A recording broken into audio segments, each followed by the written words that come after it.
There's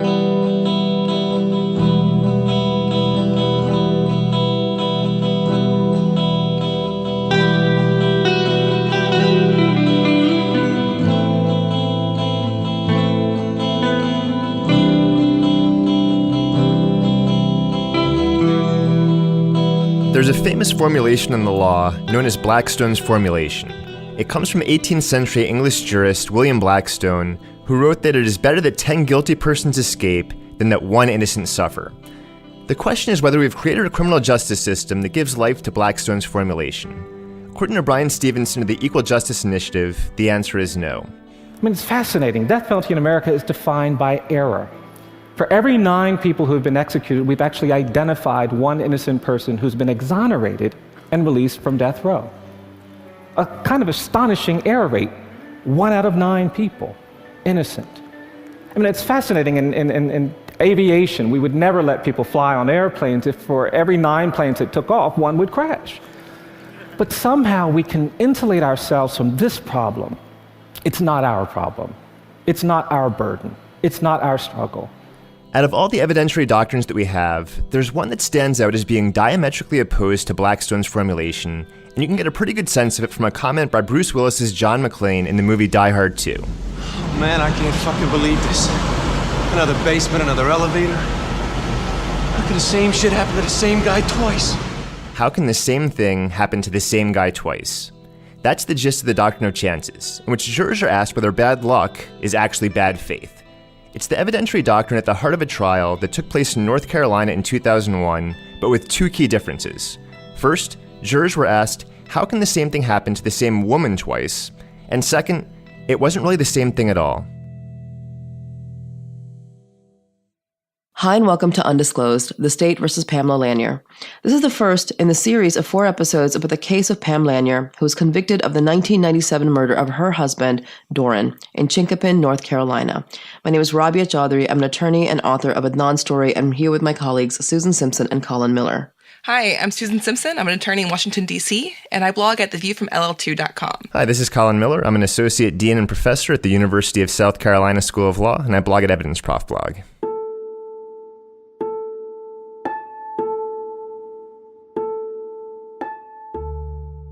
Chinkapin is a small farming community adjacent to the Northeast Cape Fear River in Duplin County, North Carolina.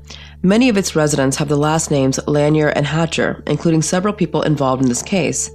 On November 19, 1997, Doran Lanier, a turkey farmer, had a seizure. The husband and wife EMT team of Harold and Pam Hatcher arrived and took Doran to the hospital at 6:25 p.m. At 10:57 p.m. that night, Doran was pronounced dead. Before he died, Doran told several witnesses, including Pam Hatcher, the same thing. And I said, make sure you tell the doctor. He says, well, I've got a sore on my hip. And he started to show it to me. I was like, no, just show the doctor. Tell the doctor, everything Pam's been telling me. Then she came back in, and he said, if it wasn't for her, I would not be here tonight. He said, I did this to myself, but I'm going to get better. In the first week of September 1997, Doran had been injured in a bulldozer accident, and his wife Pam had been his primary caretaker for the last 2.5 months of his life. Doran's deathbed statement seems to reflect 3 things. 1, he wouldn't have made it this far without his wife. 2, he had been self-medicating. And 3, through that self-medicating, he had done this to himself. On the day of his death, Doran's skin was yellow. The day after Doran died, Dr. Charles Garrett performed an autopsy on him and determined that his body was yellow on the inside as well. The cause of death, chronic and acute arsenic poisoning. For authorities, this set off alarm bells because there were 2 infamous cases of women killing men through arsenic poisoning in recent North Carolina history.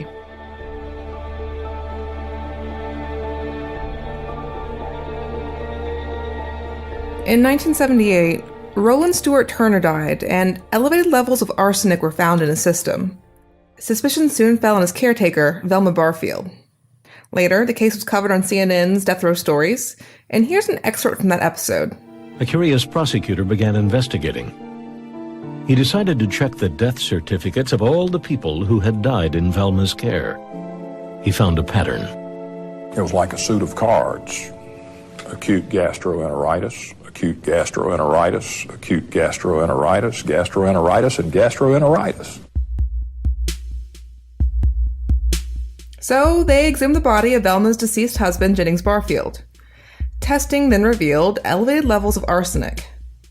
Velma was convicted of murdering Roland Turner, and later she became the first North Carolinian executed since the death penalty had been reinstated in the Tar Heel state back in 1977.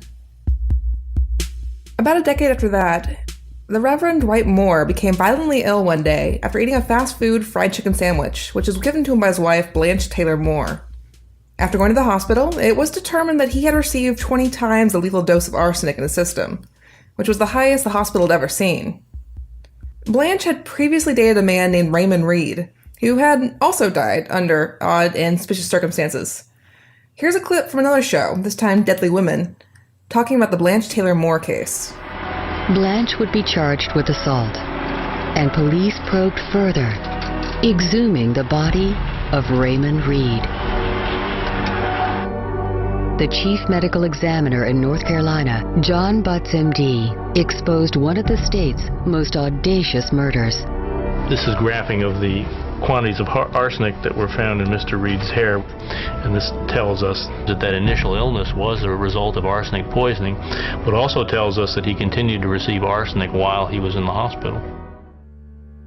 So after the determination was made that Dorian Lanier had died from arsenic poisoning, Dr. Butts was called in to consult on the case. It turned out that Pam had a prior husband who had also died under circumstances that might be qualified as suspicious. In 1989, Pam had married Johnny Ray Williams, and the two had lived in Surf City, a beach community over on Topsail Island, which is a 26-mile barrier island in southeastern North Carolina. Topsail is a narrow island with the Atlantic Ocean on one side on the east and the Intracoastal Waterway on the other side to the west. And Pam and Johnny Ray had a trailer on the Western Canal side, with a dock jutting into the Intracoastal Waterway in their backyard. And from all appearances, Pam and Johnny Ray had a loving relationship. Wake Forest law student Natalie Wilson talked to Pam's niece, April Everett, and here's what she had to say about the relationship between Pam and Johnny Ray. They always seemed happy. I mean, he drank a lot. I do remember that. Like 7 and 7 or something like that. Yeah. I always remember that. But I don't remember... I mean, they seemed happy too. Those were the two, I believe Pam loved them both. I think she was completely in love with Johnny. And then when Doran came along, she loved him. And I think she grew to love him as much or if not more than Johnny. But, at first I didn't think she was ever going to get over Johnny. Really? Yeah. And here's Pam's own description of her relationship with Johnny Ray. Me and Johnny got along great. If I ever had a soulmate in my life, it was Johnny. Mm-hmm. And what makes you say that? What? Because I loved him so unconditionally. He was perfect. I kind of call him perfect. Quit laughing. He was just really, he was perfect. No matter if he had drinks or not drinks, he was the same person all the time. And if I wanted to do something, and he had this thing, if she wants to go out, we go out together, or if I want to go out, we go out together. She don't care what I do, or I don't care what she does, but if we're going out to a place that people might talk, we go as a couple, so they won't talk. I mean, he just kind of covered all the tracks, and made sure, and we just had an easy, laid-back going relationship.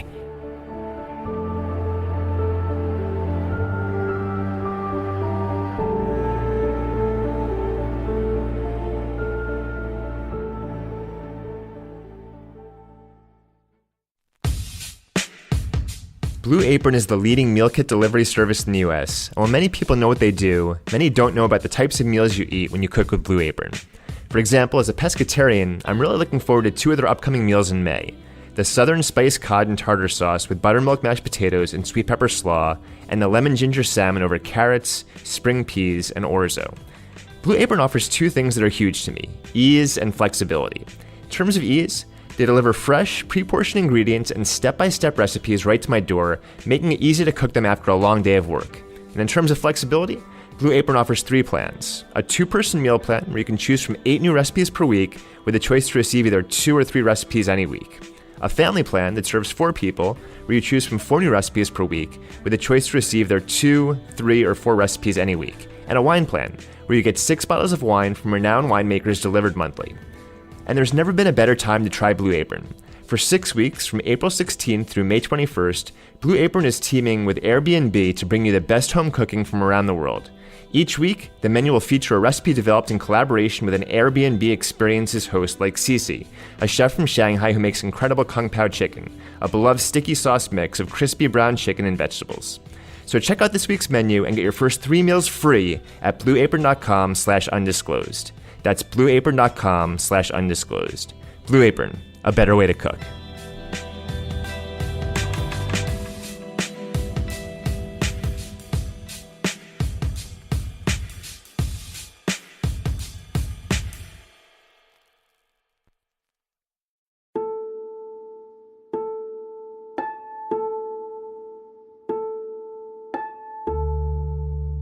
On August 20th, 1991, Johnny Ray was admitted to the hospital. According to his medical records, quote, "On exam, he is confused and/or aphasic. I tend to think the latter. He finally got his name. He first gave his age correctly as 37, changed it to 36. He couldn't get the date of birth." Dr. David Bachman diagnosed Johnny Ray with febrile illness, or a fever of an uncertain cause. Johnny Ray was treated and discharged. He had a follow-up visit 2 weeks later on September 4th, 1991 at 2:20 p.m. According to Dr. Bachman, quote, "Johnny Ray is seen emergently because his BPs, or blood pressures, are sky high. He has no further confusion.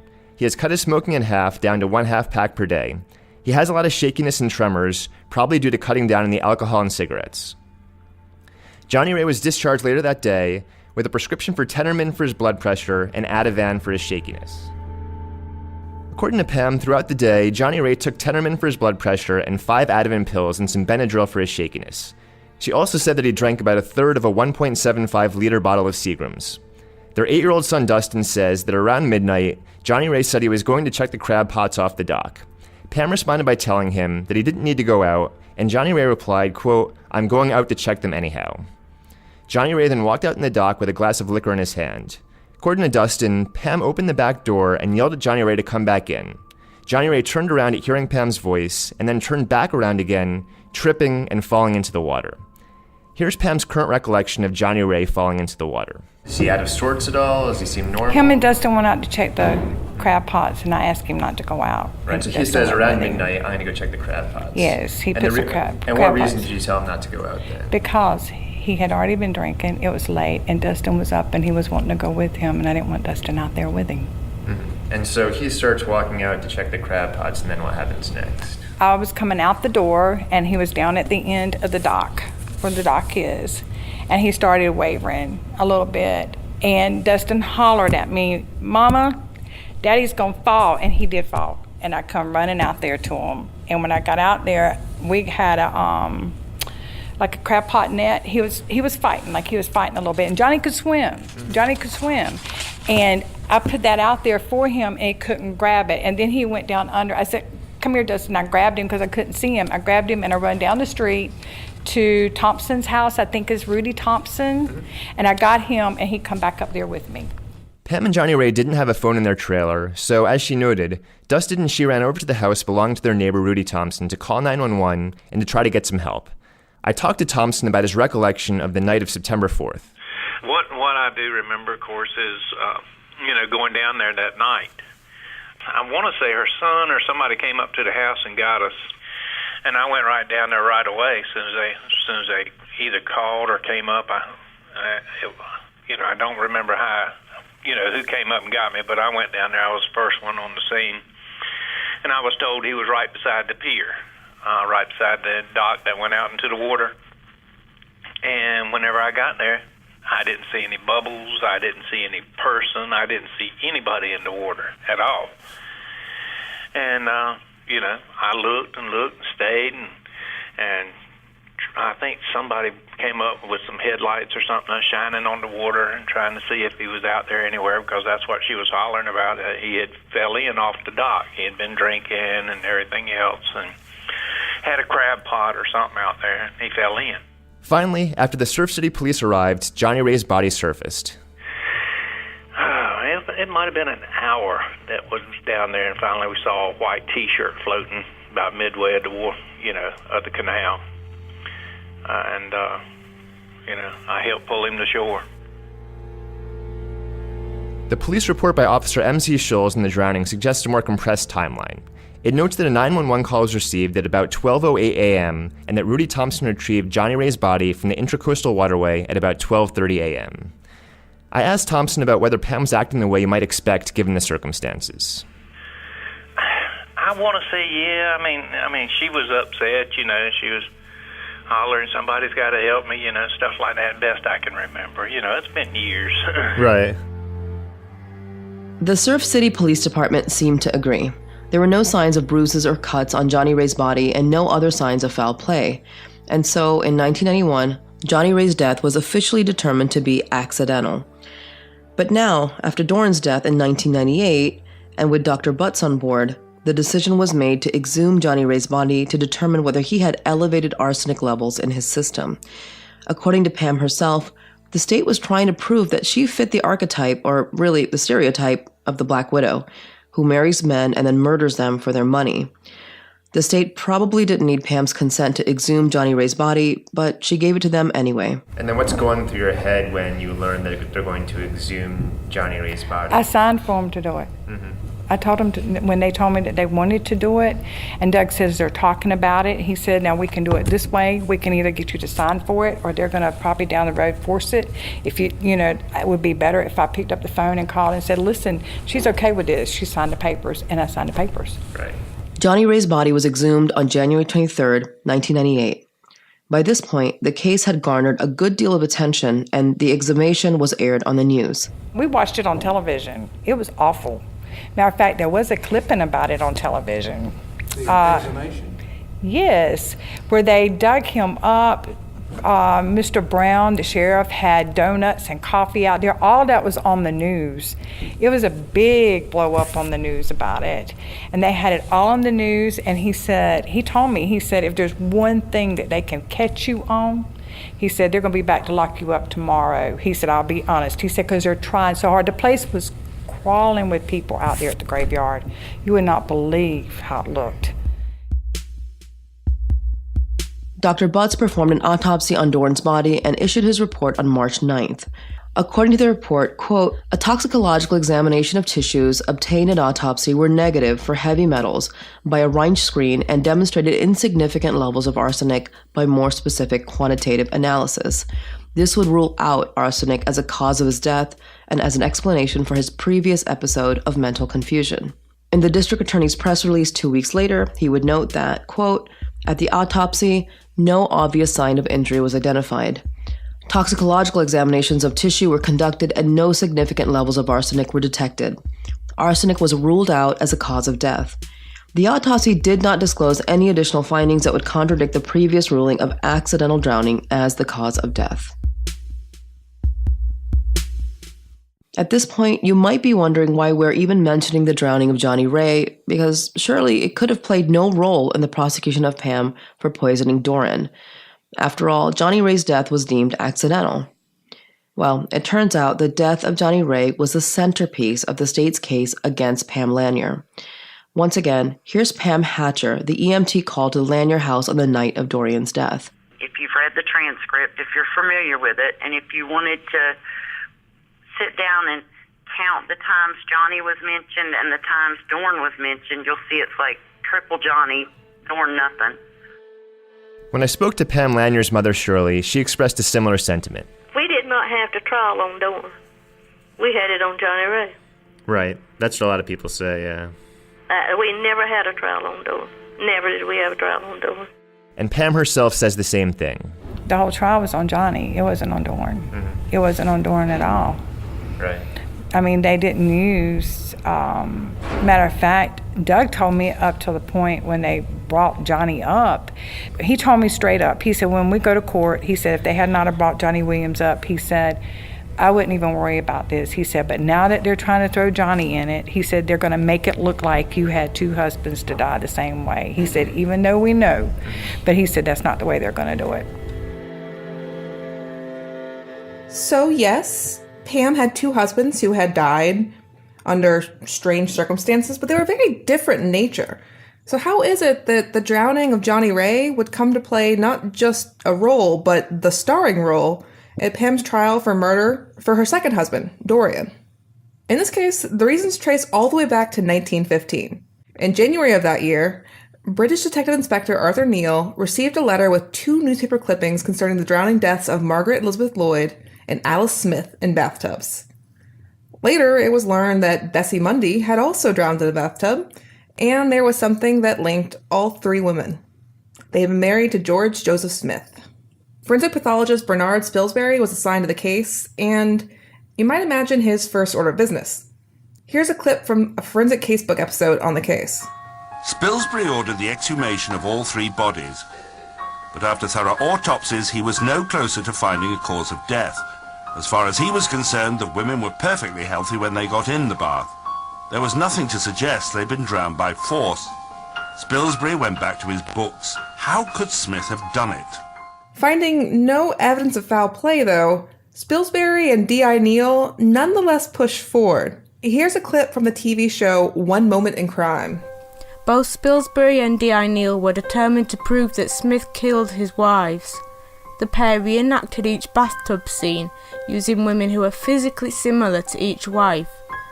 Using the very tubs the brides had died in, they discovered that if the women were grabbed by the legs and pulled forward, then the women's heads immediately became submerged, causing a loss of consciousness. This was how Smith had murdered his wives. Or, more accurately, this is how Smith might have murdered his wives.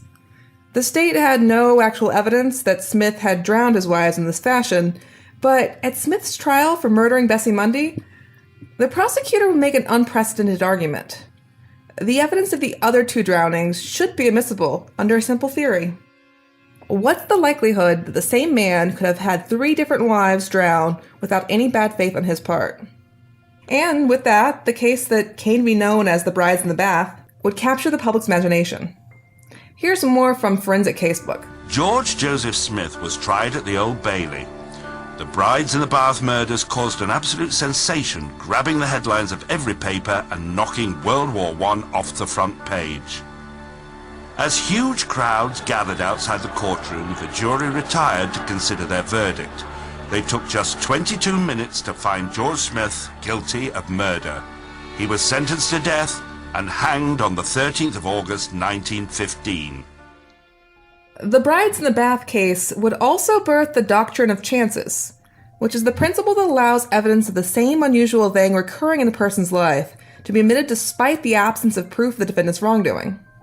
This brings us back to Blackstone's formulation, and the seeming inconsistency between it and the concept that someone can be convicted on what just might be bad luck.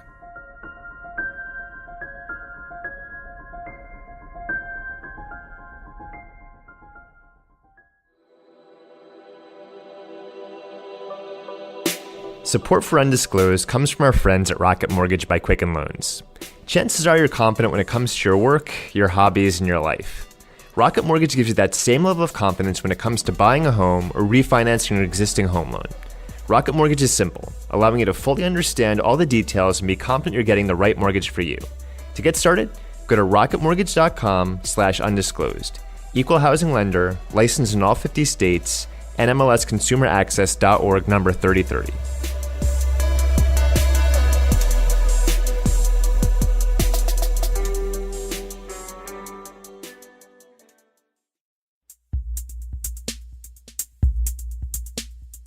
A good illustration of the doctrine of chances can be found in the case of Frederick Martland, which I started teaching back in 2009.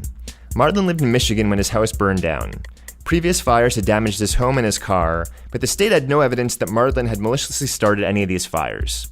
The court, however, allowed evidence of these fires to be introduced under the doctrine of chances. Meanwhile, Martland claimed that the circumstances of the current fire suggested there was an issue with an electrical outlet in the house, but he was indigent, and the court refused to appoint an electrical engineer to test this theory. Martland was thereafter convicted of arson. Later, Martin was represented by attorneys on appeal, including David Moran from the Michigan Innocence Clinic. They retained an electrical engineer, and he confirmed that yes, it was a problem with an outlet that started the fire. Martin was set free in 2012. As Moran notes, the Martin case is a good illustration of the potential problems with the doctrine of chances. What percentage of the population will in their lifetime be a victim of an accidental fire? I'm sure it's less than 1%, but I'm guessing it's more than 0.1%. So let's just take a number, just a total guess. Let's say it's 0.2%. Let's say 1 out of every 500 people will in their life be in an accidental fire. Well, that means that if you just multiply 500 squared, which is 250,000, that 1 out of every 250,000 people will be in 2 accidental fires. And that assumes that there's an independence of accidental fires, which there isn't. I mean, some people are going to be much more likely to be in accidental fires than other people. For example, people who are smokers are more likely to be in accidental fires than people who are not, people who live in large households, people who live with drug addicts. North Carolina judges are well aware of these issues. As late as 1963, the Supreme Court of North Carolina held in the case Langlois v. State, the sufficiency of evidence in law to go to the jury does not depend upon the doctrine of chances. However confidently one in his own affairs may base his judgment on mere probability as to a past event, when he assumes the burden of establishing such event as a proposition of fact and as a basis for the judgment of a court, he must adduce evidence other than a majority of chances that the fact to be proved does exist. Parties would later cite Langlois for the proposition that evidence must be both consistent with guilt and inconsistent with innocence to be admissible. But by the time of its 1991 opinion in State v. Stager, the Supreme Court of North Carolina had repudiated its holding in Langlois. Now, according to the court, if the same unusual facts were present in the current crime and a past event, evidence that past event could be admitted under the doctrine of chances. Under the court's reasoning, while the past event might be consistent with guilt or innocence, quote, the fortuitous coincidence becomes too abnormal, bizarre, implausible, unusual, or objectively improbable to be believed. The Stager case provides a classic example of the doctrine of chances. On February 1, 1988, Barbara Stager called the police after her husband had been fatally shot in their bed with a .25 caliber Beretta. Here's a clip from the Deadly Women TV episode on her case. When first officers arrived on the scene, Barbara told them that she had removed a handgun from under Russ's pillar. What's happened here, ma'am? And that while she was removing it, it accidentally discharged. And it just went off. It was just accidental. And I've said to him... The problem is, it's an accident she's had before. And then so I got Russell's gun. Well, you know, he keeps it under the pillow, and I just dragged it. With her first husband, Larry Ford. And, you know, went off. When we learned about Larry Ford's death, that sent off a lot of signals, particularly when we learned that he was killed under similar circumstances. Same kind of weapon, at his house, happened in the middle of the night, just like Russ. Of course, the deaths of Pamela Lanier's husbands were very different. Johnny Ray drowned and Doran died from arsenic poisoning. So what argument did the state make under the doctrine of chances? This takes us back to the archetype or the stereotype of the Black Widow. According to the state, Pam Lanier would marry men and kill them for their money. The state's argument sounded like the script for a TV show, and in this case, it actually became one. We just played a clip from the Deadly Women TV show. It's hosted by Candace DeLong, a former FBI criminal profiler who some have called a real-life Clarice Starling, referencing the lead character in The Silence of the Lambs. Here's DeLong describing her show. But in every show, we do 3 stories, and they're all themed. For example, one episode might be women who kill their children, or another episode might be women who get their children to kill for them, or perhaps a story of 3 black widows, but all with different motivations. So that's pretty much what it's about. The theme for the Blanche Taylor Moore episode was revenge. For Velma Barfield, it was Hearts of Stone. Barbara Stager's episode was called Fortune Hunters. In 2014, DeLong did a Deadly Women episode on the Pam Lanier case and 2 other cases. And that week's theme, quote, if looks could kill. Here's the episode description. Beauty is only skin deep. Scratch the surface and you could find an ugly soul. A gorgeous girl preys on an elderly man. a cabaret star performs a killer finale, and a farmer's wife harvests husbands. These deadly women get their way if looks could kill. The episode features a prosecutor and FBI agent who handled Pam's case, and the storyline is essentially what the state presented at trial. So let's go through the state's arguments and address them point by point. Her first husband, Johnny, died in a farming accident 6 years earlier. Johnny had been drinking all day and went out to check his crab pots. And walked out on a dock, stumbled in. And that brings us to the prosecutor's argument while trying to admit this evidence at trial. Quote, "What is the chance that she is the only one present every time one husband dies? The first husband drowns, and then Mr. Lanier, her second husband, dies of arsenic poisoning." Now, one thing might jump out to you from what we mentioned before. Pam wasn't alone with Johnny Ray when he drowned. Their son Dustin was out in the dock with his father. The other thing, though, you wouldn't know, and it's something the jury didn't know either, never heard. Johnny Ray wasn't Pam's first husband, or even her second. And your first husband was Dennis Parker, who you knew from high school? Yes, me and him was high school sweethearts for a little while. Okay. And so what age were you when you got married? We were young, 18. 18 years old, okay. Yes. The marriage was too fast, too soon, and they were too young, and the marriage got annulled. We were kids. I mean, basically we were kids. Okay. I mean, I'm being honest, because he was nice. He was really a good guy. So I can't say anything negative about it. Mm-hmm.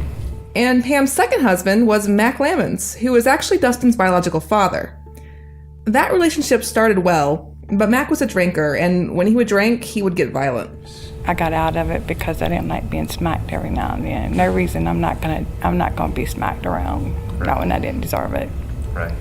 And assuming you think that the evidence of two of Pam's husbands dying is relevant, there seems to be a clear distinction between those being her only two husbands and those being two of her four husbands. But it's something the defense didn't mention at trial. Another thing that the prosecution did emphasize was the fact that both Dorian and Johnny Ray were in a confused state prior to their deaths. Again, here's a clip from the Deadly Women episode on Pam's case. Her first husband, Johnny, died in a farming accident 6 years earlier. Johnny had been drinking all day and went out to check his crab pots. And walked out on a dock, stumbled in. It's a superficially compelling argument, but recall what we noted before. Johnny Ray saw the doctor the same day he drowned, and the doctor said his prior confusion had cleared up and that he merely had a blood pressure issue on the day he died. Therefore, Johnny Ray's prior confused state, which, as noted, was seemingly due to the flu, had nothing to do with his drowning, while Dorian's confused state was ostensibly caused by the same arsenic poisoning that led to his death. And, as noted, when Johnny Ray was exhumed, it was determined that he didn't have significant levels of arsenic in his system. Somehow, though, it was this fact, and not another fact, that got emphasized at trial. Here's another clip from the Deadly Women episode. She told the police he was drunk and fell into the lake and drowned. The police exhume Johnny Williams's body. And the tide turns. There was no alcohol in his system.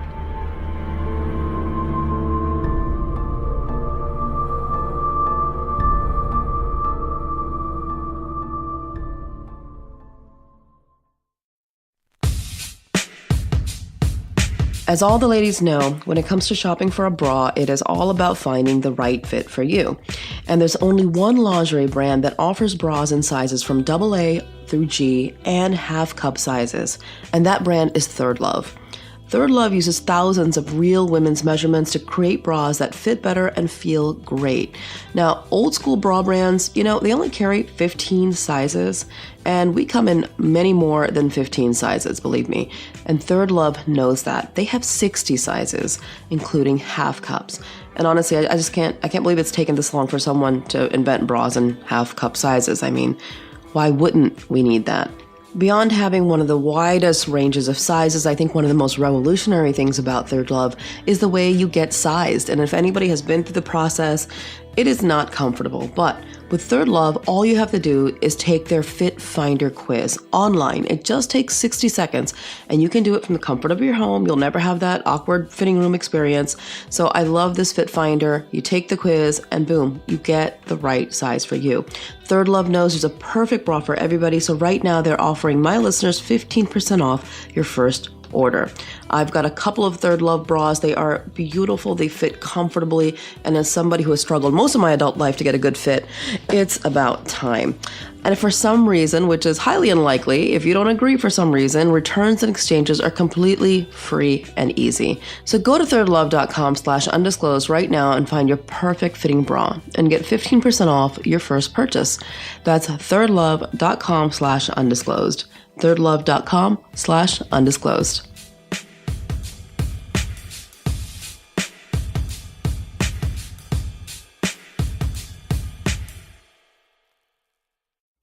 From the episode and the state's argument at trial, you'd think that the lack of alcohol in Johnny Ray's system was a surprising discovery after exhumation that cast doubt on Pam's story that he had been drinking on the day of his death. But that timeline is off. The toxicology screens were actually done in the days after Johnny Ray's death, and a report was completed on September 19th, 1991, 2 weeks after Johnny drowned. It shows elevated levels of an antihistamine, which was consistent with Pam's claim that Johnny Ray was taking Benadryl. As we noted, Pam also said that Johnny was taking Ativan and Tenormin, which were prescribed to him earlier in the day, and the tox report notes the tox screens can't detect their presence. And finally, yes, the tox screen was negative for alcohol. But this wasn't at all surprising to Dr. Butts, the state's expert who performed the post-exhumation autopsy. Here's the pertinent Q&A at trial. Question. Now, if the evidence should disclose the amount of alcohol we're referring to consumed by Johnny Williams at the time of his death was 1/3 of a fifth, can you, to some degree of medical certainty, share with us your opinion regarding what you might expect to find at autopsy concerning alcohol? Again, a lot of my conditions that I described earlier would still apply. Depends on whether it was drunk at the beginning or end, but certainly with that quantity of alcohol, if it were drunk at the beginning of the period or were drunk at intervals and not all consumed toward the end, it's certainly possible there wouldn't be any alcohol in his system at the time of his death. Dr. Butts also noted that Johnny Ray was known to be a heavy drinker, and that this could mean that his liver would metabolize alcohol more quickly, making it even less likely that alcohol would be detected on his tox screens. So what about Dr. Butts' conclusion that Johnny Ray didn't have elevated levels of arsenic, and that arsenic didn't contribute to his death? You might imagine the defense hammered this point home to the jury at trial. Instead, they didn't raise it at all. Why? When I talked to Pam, her sense was that the judge prevented them from introducing this evidence. They couldn't bring up him being exhumed, that I had signed that. They couldn't bring that up in the trial, and I couldn't understand that. Right. So your sense was that they were trying to introduce it, but they weren't allowed to? The state would not allow them to do it, is what I was under the impression. Mm-hmm. But after reading the trial transcript, it turns out this wasn't the case. Instead, her attorneys actually asked the judge for the evidence connected to the exhumation not to be admitted. Why? Simply put, they didn't trust the jurors. You see, Johnny Ray did have some arsenic in his liver and hair, which is completely unsurprising. We all have some arsenic in our bodies. It's a naturally occurring metalloid that's in the food we eat, the water we drink, and even the air we breathe. And as Aaron Barkowski, a professor of environmental and occupational health, notes, those who eat a lot of seafood have higher levels of arsenic. If you had a big seafood meal, there are organic arsenicals that are in seafood that are absolutely benign to humans, and just kind of go straight through you, but it screws up the assay because unless they do the special assay to separate inorganic from organic, they can't tell whether that's benign compound or active inorganic. This is significant because Johnny Ray worked at a tackle shop and was known to eat a lot of seafood, including the crabs he was trying to retrieve on the night that he died. Indeed, one witness at trial mistakenly thought that Johnny Ray had died while out in a fishing boat. So while Dr. Butts noted that Johnny Ray's arsenic levels were within the normal range and not the cause of his death, his levels were toward the upper end of that normal range. And so Pam's attorneys thought that jurors would ignore Dr. Butts' bottom line and focus on the arsenic levels to conclude that Pam could have been poisoning Johnny Ray. As a result, the jury never heard that Johnny Ray's arsenic levels were normal and not the cause of his death.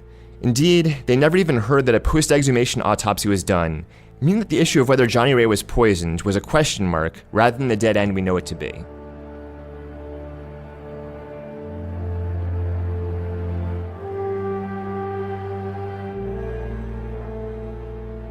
The state also claimed a couple of other similarities that we think, or at least hope, the jurors saw as non-starters. First, the prosecutor claimed that when both Johnny Ray and Doran were sick, Pam didn't seek medical attention for them until after being prompted by others. Now, we'll go into more detail about whether this is true for Doran in a future episode, but what about Johnny Ray?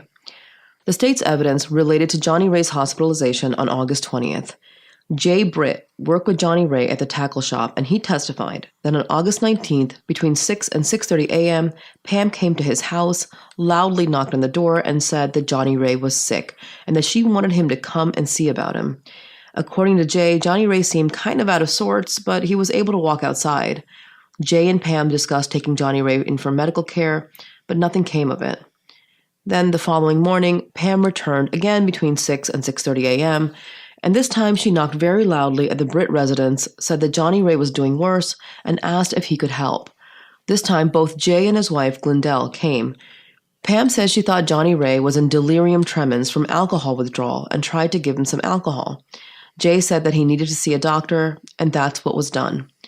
So yeah, according to Jay, it was his idea for Johnny Ray to see a doctor, but it's not as if Pam was isolating her husband or doing nothing. She went over to the Britt residence 2 days in a row at the crack of dawn to get help for her husband, and that's what she got. And according to Pam herself, the state's claims were a complete mischaracterization of what had happened. And so when you go over to Jay Britt's house, what's your thinking in terms of Johnny Ray's That he can go talk to him.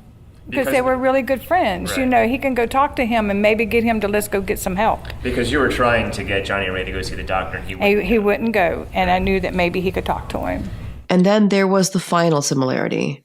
There were life insurance policies on both Dorian and Johnny Ray, so Pam financially benefited from both their deaths. Well, that's what the state argued. Here's how Deadly Women put it. Pamela inherits Johnny's farm and $25,000 in life insurance. This is true, but it's hard to see how this distinguishes Pam's case from any number of cases in which spouses with life insurance policies pass away. But the prosecution tried to sweeten the pot by arguing that Pam had an incentive to kill Johnny Ray because they were in financial trouble and their trailer was being foreclosed on. This, however, ended up kind of blowing up in the prosecution's face. Their insurance agent, Wayne Anderson, was called at trial. And first, he testified that there was a $25,000 life insurance policy, but that it, quote, was strictly Johnny Williams' idea to take out the policy and not Pam's. Second, and more importantly, Anderson called Pam and told her that the policy was about to lapse, and she responded, quote, that money was tight and they simply couldn't pay premiums at the time. And so, a couple of weeks before Johnny Ray drowned, the life insurance policy lapsed. Or at least that's what they thought. According to Pam, she was distraught after Johnny Ray's death and didn't know how she would make ends meet on her own with 2 young children. But then she got a call from Anderson. Wayne Anderson tells you what? Wayne Anderson calls me and tells me he needs to talk to me. And I said, about what? Then he told me, he said, I need to talk to you. I said, but it's not been paid for. He said, you need to listen to me. I need to talk to you.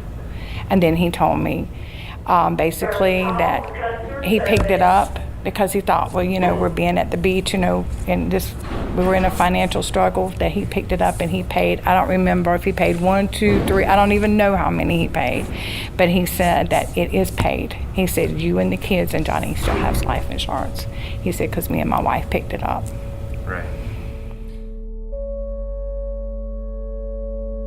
At trial, Anderson would testify to the same thing. He was a new insurance agent who felt bad for Johnny Ray and Pam, and so he paid their premium out of his own pocket without telling them. When he called Pam to tell her what he had done, she said she was crying and sounded sincerely surprised. So if it possibly wasn't any similarities between the deaths of Johnny Ray and Doran that turned the jury against Pam, what could be an alternate explanation? While there are disputes over the depth of the water in which Johnny Ray drowned, there was trial testimony that it was 3 to 4 feet deep, and Johnny Ray was known as a good swimmer. Here's one final clip from Deadly Women. If Johnny wasn't drunk, how does a strong swimmer drown in shallow water? That suggests to me that she was involved in the death of Johnny Williams. Now, what this audio clip doesn't make clear is that the episode shows the actor pushing Johnny Ray into the water. and the voice you hear belongs to Blake Wallace, the FBI agent assigned to the case. But you can imagine jurors thinking the same thing, or really the same two things.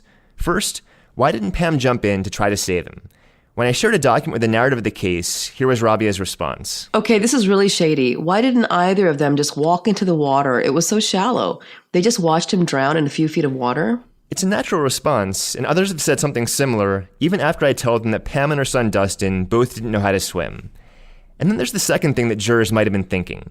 How does a good swimmer drown in only a few feet of water? This second point in particular gave me pause. So on both points, I decided to reach out to John Fleetmeyer, a drowning expert who has testified in a number of trials and is currently working with an Innocence Project on a case in Texas in which Kayla Day was convicted of drowning her husband. On the question of whether Pam should have jumped in the water to try to save Johnny Ray, here was his response. Rule number one, never attempt to go in after a victim. It's better one drowning than two. So 100% they made the right decision.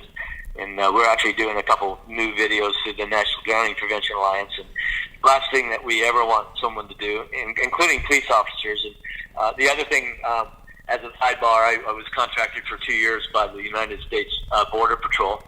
All my educational information that I developed a training protocol, and that was to never allow even a Border Patrol agent, and certainly never a public citizen, even by virtue of the Good Samaritan Act, never allow them or never recommend them to go into the water. Even if they're a decent swimmer, they shouldn't, because they can be grabbed by the victim and they can be a victim themselves. And that's just something that we highly recommend never to do. Right, and so in this case where the wife and the son don't even know how to swim, that would be even worse for them to attempt. Yeah, they would be gone. It'd be a double drowning or a triple drowning. There's a real good case that I'm involved in Lake Hagg in Oregon, where the little boy was drowning, and the little boy's brother went in to save the little boy, the mother went in to save the little boy, the grandmother went in, and then the older brother, and 5 of them drowned. And you and Dustin don't swim, right? No. And is that the thinking? Like, in other words, No. does the thought go through your mind at all to try to jump in and save him? Or No, because I would have drowned it. Right. And so Dustin was a child. No, I wouldn't have done that. Right. There are also a few other important points to note. It was midnight, so it was dark, and the dock area wasn't especially well lit. And second, this was the Intracoastal Waterway, so these weren't still waters, and there was also a drop-off to 8 feet depth about where Johnny Ray fell in. Rudy Thompson, the man who retrieved Johnny Ray, was 5'8". He testified as follows. It was about chest high because whenever I reached out, I was afraid I was going to step off any minute, so I just had to reach out and grab him. When I talked to Thompson, he remembered these details. Yeah, the drop-off was at the end of the pier. Yeah. In other words, right beside the dock is kind of shallow. Mm-hmm. And then at the end, it drops off real quick. And so he was pretty close to where it drops off then, from your recollection? But whenever we spotted him, yeah.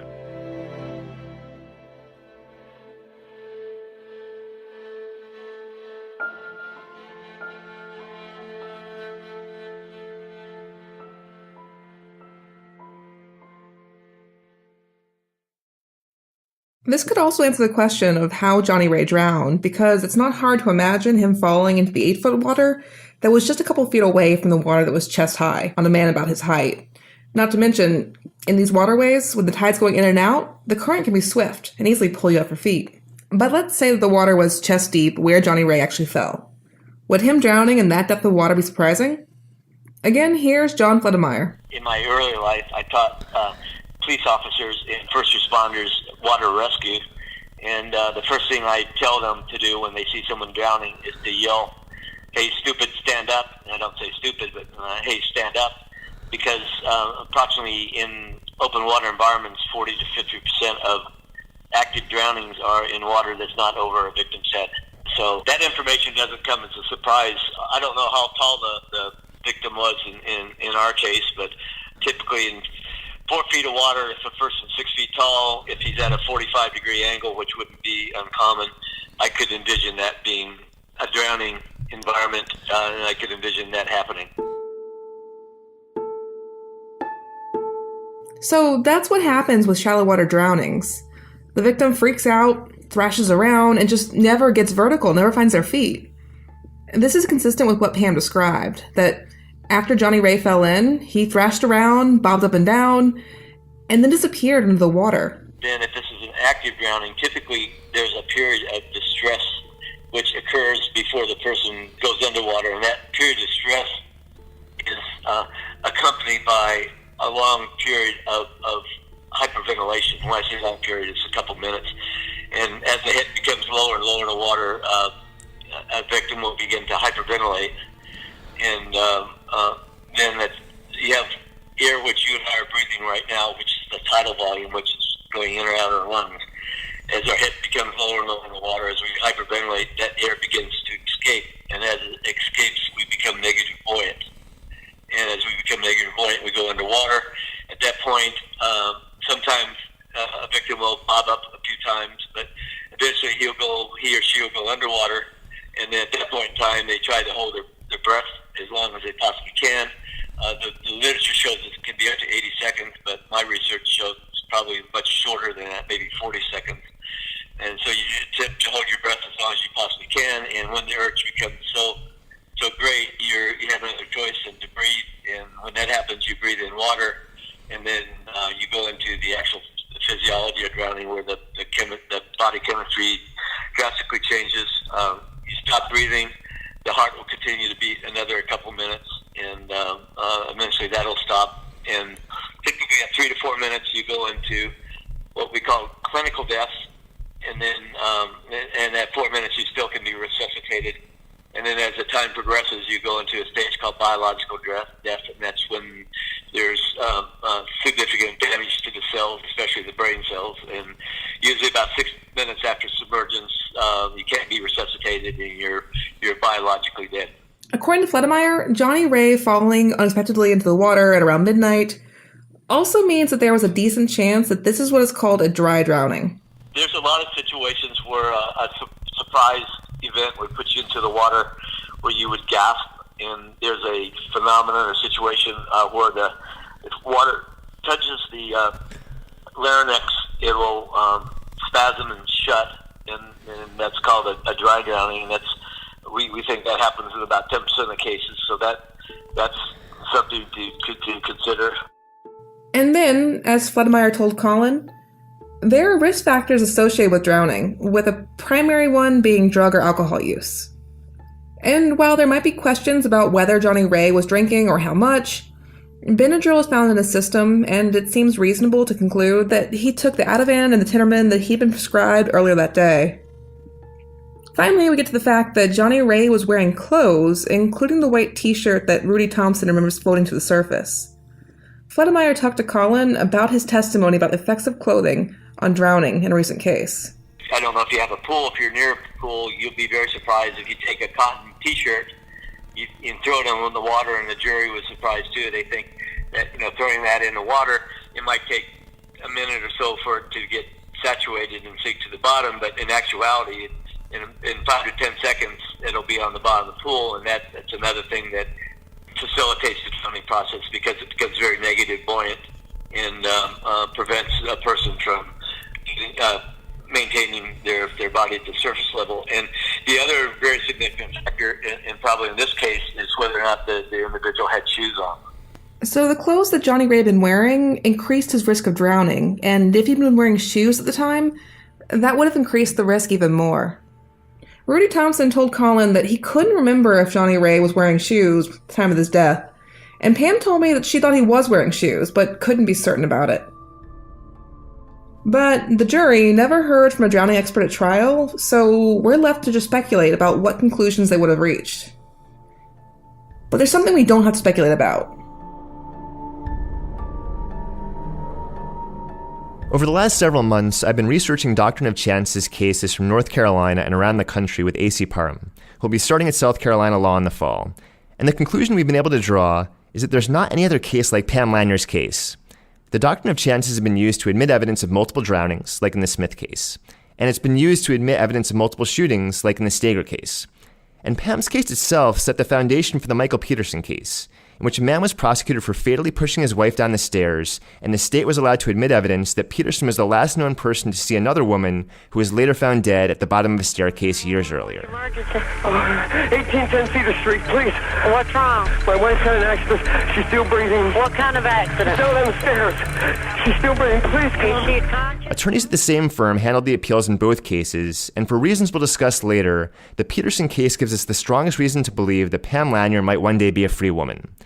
The Peterson case, of course, is known for the Peabody Award-winning documentary The Staircase. This case is no more and no longer about Kathleen.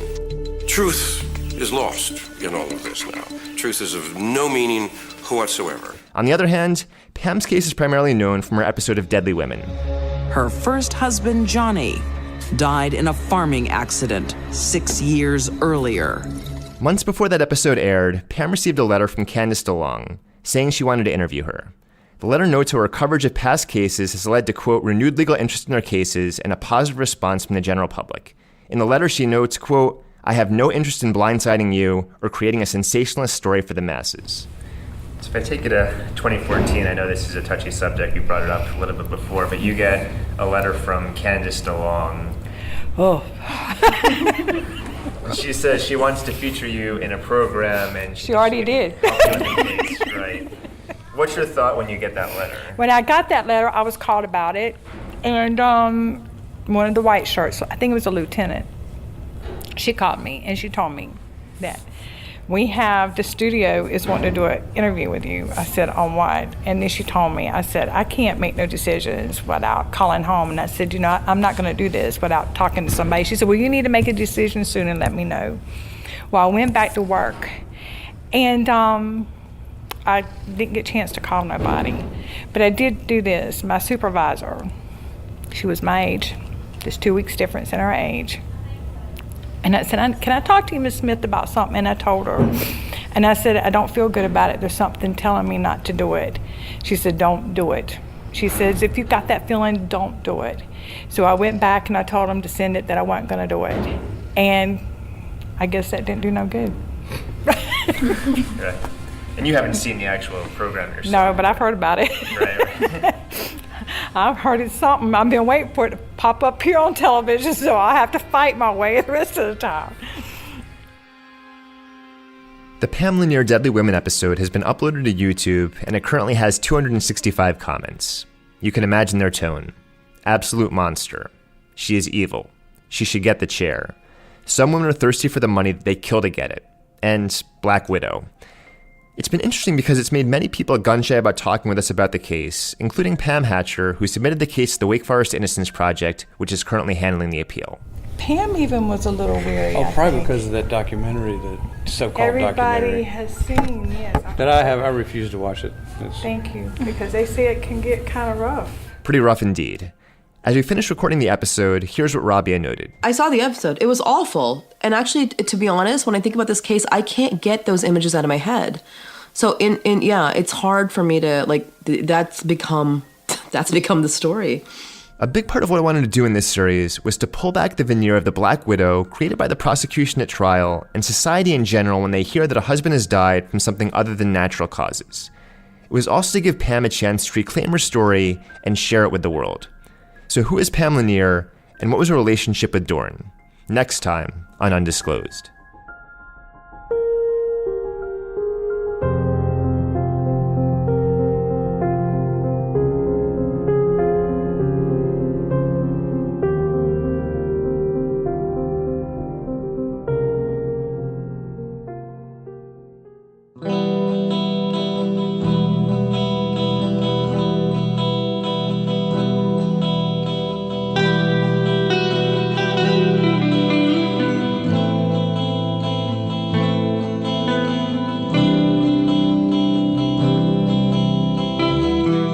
A big thank you to everybody who makes Undisclosed possible and has made this series possible. Thank you to our sponsors who help us put on our episodes week after week. Thank you to Mito Dalhan, our executive producer, for helping keep this ship afloat. Thank you to Rebecca Lavoie, our fantastic audio producer, and also the co-host and producer of a couple of my favorite podcasts, including Crime Writers On. Do not miss her podcast. Thank you to Baluki for our logo, to Christy for maintaining our website. A big thank you to AC Parham for helping with research on the Pam Lanier series. And also, Rebecca Lavoie will be hosting our addendum, so I'm pretty excited about that. Make sure to tag Rebecca in your questions, anything related to this case. Use the hashtag UDaddendum, and Rebecca Lavoie's Twitter handle is @REBLavoie, Lavoie.